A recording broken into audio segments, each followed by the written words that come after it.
शिवाची एक निष्ठतेने भक्ती करतो आहे तो तुझा देव तुझ्या भक्तीवर प्रसन्न होऊन जिथपर्यंत आला तुझ्या चरणी नतमस्तक होतोय आहे शुभ मंगलमय शात्रेचा समाधान होतोय हा.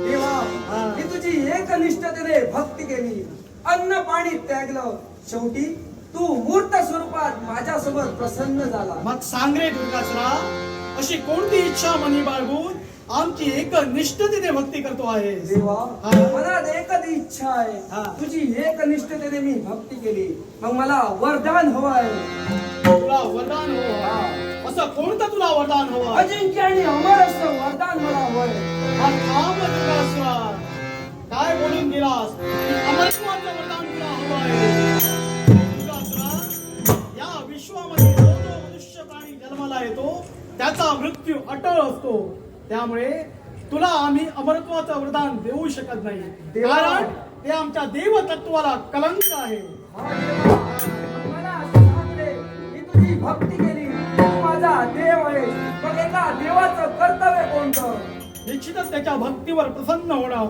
हा. आणि जे काही इच्छा असेल ती परिपूर्ण करणं मग दुर्गासुरा ऐक या त्रैलोक्यात तू अजिंक्य राहशील असा माझा कलमय शास्त्रीय आशा. झालं समाधान देवा पण दुर्गासुरा देवा तुझ्या मुखात पण हा लंगडा शब्द एक गोष्ट लक्षात घे हा.